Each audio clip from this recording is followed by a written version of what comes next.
Samantala, mahigpit ang koordinasyon po ng mga paaralan sa may mga barangay council ukol sa usaping pagbabantay at pagpapanitili sa kaligtasan ng mga mag-aaral sa kabila ng nalilipan ng bomb threat.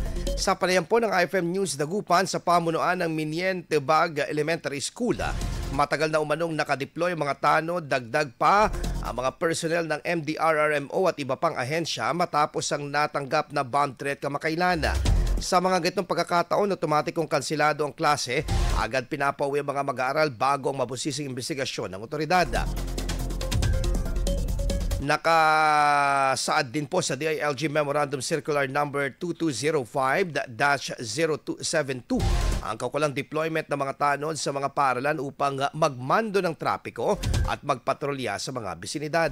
Kamakailan apektado ang operasyon ng ilang malalaking paaralan sa Pangasinan matapos makatanggap ng bomb threat online. Bukod sa bomb search, puspusan din ang investigasyon ng otoridad upang matukoy at mapanagot ang mga responsable sa pagpapakalat ng bomb joke. IFM News. IFM News. IFM News.